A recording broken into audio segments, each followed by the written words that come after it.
Hello and welcome. मेरा नाम आकाश है। मैं हिंदी पढ़ाता हूँ 8 से लेकर 12 तक की क्लासेस को। और आपको सारी क्लासेस की प्लेलिस्ट इस वीडियो के डिस्क्रिप्शन में मिल जाएगी। चलिए आज शुरू करते हैं। सुमित्रानंद पंत जी का लिखा हुआ पर्वत प्रदेश में पावस। इस इस पोयम की लाइन बाय लाइन एक्सप्लेनेशन वाली पीडीएफ आपको हमारी वेबसाइट पर मिल जाएगी। ठीक है, अगर आपको इस चैप्टर में इस वीडियो से कोई दिक्कत होती है, जैसे मुझे पता है कि बिल्कुल दिक्कत नहीं होगी, अगर फिर भी जस्ट इन केस अगर होती है तो आप वो पीडीएफ से गो थ्रू कर सकते हैं। वो भी बिल्कुल फ्री ऑफ कॉस्ट है। चलिए शुरू करते हैं। पर्वत प्रदेश मतलब पर्वतों का इलाका था। और उसमें क्या थी? पावस। पावस मतलब वर्षा। ये मतलब पर्वत के इलाके में वर्षा। पर्वत वाला कोई प्रदेश होगा जहाँ पर पर्वत ही पर्वत होंगे, वहां पर वर्षा होने का जो समय है उसको बताया है अपनी नजरिए से लेखक ने। क्या कह रहे हैं? पर्वत पावस ऋतु थी, बरसात की ऋतु थी, बरसात का मौसम था। पर्वत प्रदेश, जगह कौन सी थी? पर्वतों वाली जगह। पल पल परिवर्तित प्रकृति वेश। वेश होता है रूप, कि प्रकृति अपना रूप बदल रही थी। परिवर्तित मतलब बदलना।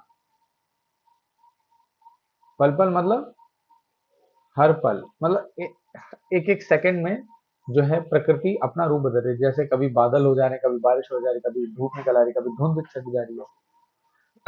ऐसे। फिर क्या लिखा है?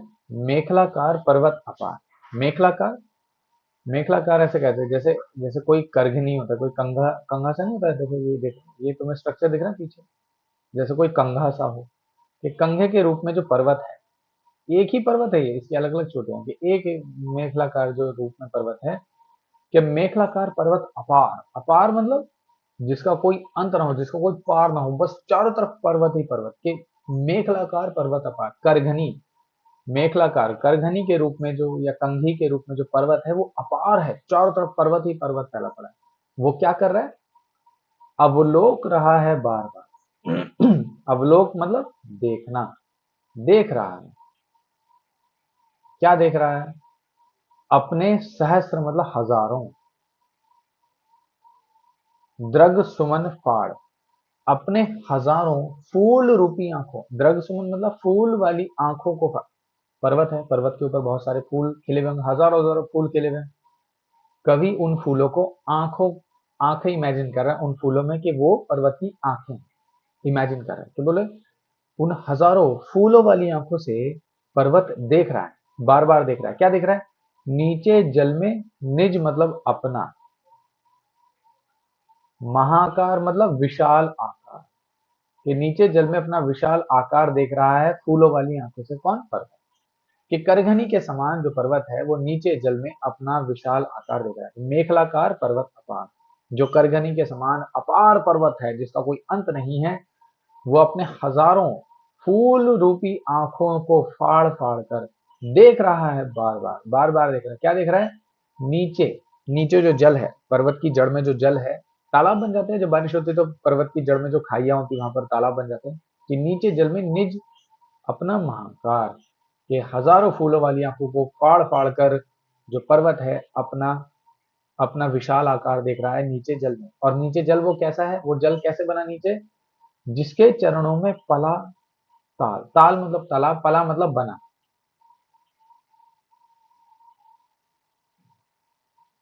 ताल मतलब तालाब, है ना? कि जिसके पैरों में तालाब बना है। कैसे बना तालाब? बारिश होने से वो गड्ढा भर गया तो विशाल तालाब जैसा बन गया। दर्पण सा फैला है विशाल। और वो तालाब कैसा फैला है? जैसे कोई शीशा होता है, कोई मिरर होता है, उस मिरर के समान फैला पड़ा उसमें। और उसके, उसकी परछाई में, उस पानी में अपनी परछाई देख रहा है। कौन? पर्वत। रिपीट कर देते हैं ताकि सबको क्लियर हो जाए, है ना? पावस ऋतु थी पर्वत प्रदेश, पल पल परिवर्तित प्रकृति वेश। के बरसात का मौसम था, पर्वतों का देश था, और प्रकृति पल पल अपना रूप बदल रही थी। मेखलाकार पर्वत अपार, करघनी के समान के या कंघी के समान दिखने वाले पर्वत, हजारों हजारों मील तक फैला हुआ पर्वत था, जो अपने हजारों फूलों वाली आंखों को फाड़ फाड़ कर देख रहा था बार बार।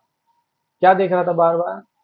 अपना विशाल आकार देख रहा था नीचे जल में, बार बार झुककर हजारों फूलों वाली आंखों से अपना विशाल आकार देख रहा था।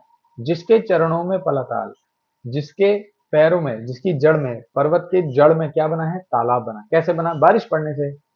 और वो कैसा लग रहा है तालाब? दर्पण सा फैला है, विशाल विशाल, कोई शीशा हो, कोई मिरर हो, उसके समान लग रहा है। एक सिनेरियो यहाँ पर खत्म हो गया, पर्वत का अपना आकार देखने का, पानी के अंदर है ना। ऐसी छोटी छोटी चीजें हैं जो इस पोएम में है। अभी यहाँ पर क्या होगा? अभी यहाँ पर हम पर्वत के ऊपर से झरने गिरते हैं, उनके बारे में पढ़ेंगे। ठीक है, कि पर्वत के ऊपर से जब झरने गिरते हैं तो वो कैसे दिखते हैं। क्या लिखा है? गिरी, गिरी मतलब होता है पर्वत। गिरी मतलब, गिरी होता है पर्वत। कि गिरी का गौरव, गौरव मतलब उसकी महानता, उसकी महानता के गीत गाना, कि पर्वत कितना महान है, कितने विशाल है। गिरी होता है पर्वत। कि पर्वत की विशालता के गीत गा गा कर झरझर, झरझर है आवाज, किसकी होती है आवाज? झरझर जैसी। मद में, मद मतलब मस्ती, मद होता है मस्ती कह लो, नशा कह लो, या मस्ती, मस्ती में एक नशा सा होता है ना, बच्चे खेलते हैं, अपनी मस्ती में रहते हैं। मद में नस नस उत्तेजित कर, उत्तेजित उत्साहित कर देना, उत्साहित कर देना, खुश कर देना। मोतियों की लड़ियों से सुंदर, कैसे? मोतियों की लड़ियों से मतलब जैसे, जैसे मोती की लड़ियां होती हैं, मोती की माला, मोतियों की माला सफेद सफेद होती है, कितनी सुंदर होती है, कि मोतियों की माला के समान सुंदर लग रहे हैं। क्या? झरते हैं मतलब गिरते, झरते हैं मतलब गिरते हैं। झाग भरे निर्झर, निर्झर कैसे कहते हैं? झरनों को। तो झरनों की बात करिए। क्या कह रहे हैं? कि पर्वतों की महानता के गीत गा गा कर, और जो भी उन्हें देखेगा, देखने वाले को अपनी मस्ती में गिरते हैं झरने, अपने नशे में, अपने मस्ती में गिरते हैं, और नस नस में उत्साहित, उत्तेजना भर देते हैं, उत्साहित कर देते हैं। किसे? देखने वाले को। और अभी कौन देख रहा है? लेखक देख रहा है। तो लेखक के अंदर उत्साह भर देते हैं जब लेखक गिरते हुए उन झरनों को देखता है। कभी तुमने वाटरफॉल देखा हो तो तुम्हें पता चलेगा कितना मजा आता है वाटरफॉल देखने में, है ना। ये वाटरफॉल जो है, लेखक के शरीर में उत्साह भर देते हैं, उत्तेजना भर देते हैं, उत्साहित कर देते हैं, और अपने नशे में झूमते हुए गिरते हैं पर्वत, कैसे वो झरने। और कैसे लग रहे हैं वो? मोतियों की लड़ियों के समान सुंदर लग रहे हैं वो झरने। झरते हैं झाग भरे, और झाग भरा हुआ है। कभी तुमने झरना गिरता हुआ देखा तो उसमें झाग होते हैं बहुत सारे। झरते हैं झाग भरे निर्झर, के झाग भरे हुए झरने जो मोतियों की लड़ियों से भी सुंदर लग रहे हैं, वो पर्वतों की महानता की गीत गाते हुए गिरते हैं। और कवि जब उनको देखता है तो कवि के अंदर उत्साह भर देते हैं, कवि रोमांचित हो जाता है ना, एक्साइटेड हो जाता है उनको गिरता हुआ देखता है। तो एक तो ये हो गया झरनों वाला।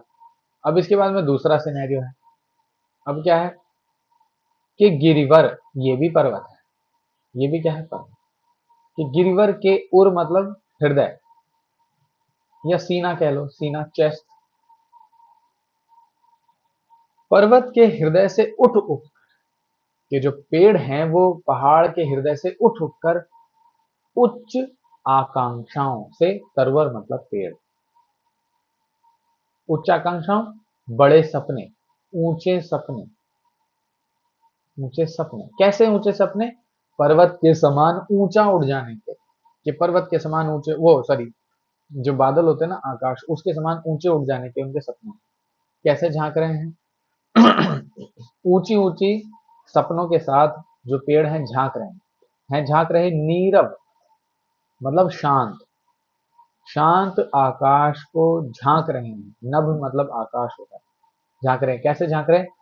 अनिमेष, अनिमेष मतलब बिना पलक झपकाए, अटल मतलब बिना हिले डुले, और कुछ चिंता के साथ, कुछ चिंता है, बिना हिले डुले और बिना पलक झपकाए देख रहे हैं पर्वतों को, क्योंकि पर्वत देख रहे हैं, सॉरी, पर्वतों के ऊपर जो पेड़ हैं वो बादल आकाश को देख रहे हैं, क्योंकि वो आकाश के समान ऊंचा उठना चाहते हैं, छूना चाहते हैं आकाश को, इसलिए उनकी उच्च आकांक्षाएं हैं। और वो कैसे झांक रहे हैं पर्वतों को, वो बादलों को? अनिमेष, अटल, कुछ चिंता करके, बिना पलक झपकाए, बिना हिले डुले, और कुछ चिंता के साथ वो झांक रहे हैं। दोबारा से रिपीट कर देता हूँ कि गिरिवर के उर से उठ उठकर, के पर्वतों के हृदय से उठ उठकर ऊंची ऊंची आकांक्षाओं से जो पेड़ हैं वो झांक रहे हैं, शांत आकाश को झांक रहे हैं, बिना पलक झपकाए, बिना हिले डुले और कुछ चिंता के साथ झांक रहे हैं। क्यों? क्योंकि वो भी उस आकाश के साथ, उस आसमान के साथ एक होना चाहते हैं, उसके समान ही वो लोग ऊंचा उठना चाहते हैं। अब ये सब चल रहा था, तभी क्या हुआ, जब तुमने देखा होगा पहाड़ों में जब बारिश होती है तो अचानक से कोहरा आ जाता है, बहुत सारा कोहरा आ जाता है, सब दिखना बंद हो जाता है कि उड़ गए हैं अचानक लो भूधर। भूधर किसका पर्यायवाची है? पर्वत का। ये भी पर है कि उड़ गए अचानक लो भूधर, पर्वत कैसे उड़ सकता है? फड़का मतलब फड़फड़ाकर, ऐसे फड़फड़ाकर हिलाकर, फड़फड़ाकर। अपार मतलब जिसका, अपार तुम्हें पता ही है, जिसका कोई पार ना हो, जो हर तरफ बस वही वही है। पारद मतलब बादल के पर, बादलों के पर, वो अपार सफेद जो पर थे बादलों के, उन्हें फड़फड़ाकर पर्वत उड़ गया। क्या सच में उड़ गया? नहीं, सच में नहीं उड़ा।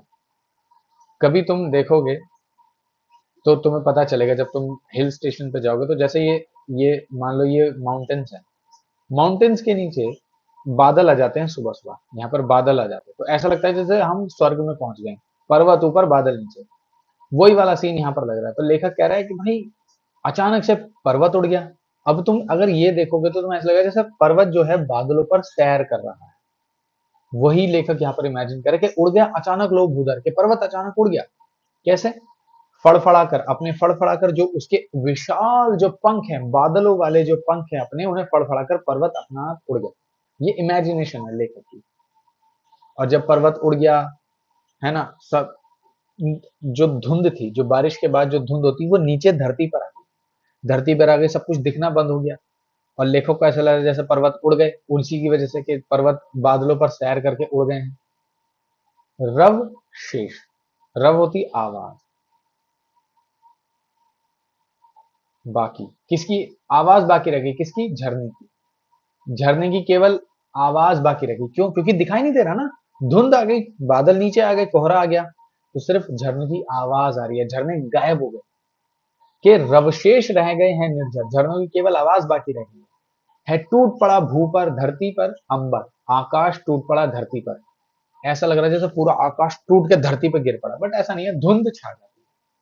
ये सब इमेजिनेशन है। सिर्फ सिर्फ झरनों की आवाज बाकी रही है, ऐसा लगा पूरा पूरा आसमान धरती पर टूट पड़ा। और जब आसमान धरती पर टूट पड़ा तो क्या हो गया? धस गए धरा में सभय शाल, शाल के जो वृक्ष थे भय से, डर से धरती के अंदर धस गए। क्या सच में धस गए? नहीं, धुंध आ गई ना, तो धुंध की वजह से पेड़ दिखने बंद हो गए। लेकिन लेखक क्या इमेजिन कर रहा है कि भाई अब क्योंकि आसमान धरती पर गिर पड़ा, टूट पड़ा, तो सब सारे जो शाल के वृक्ष हैं वो डर के मारे धरती में धस गए। उठ रहा धुआं जल गया ताल, के तालाब जलने लगा, उसमें से धुआं उठ रहा है। नहीं, वो धुंध है जो जो पानी के ऊपर से ऐसे उठ रही है धुंध। तो वही कह रहे हैं, लेकिन वो इमेजिन कैसे कर रहे हैं जैसे तालाब में आग लग गई और धुंध उठ रही है। फिर कह रहे हैं यो, यो मतलब ऐसे, ऐसे। जलद होता है बादल,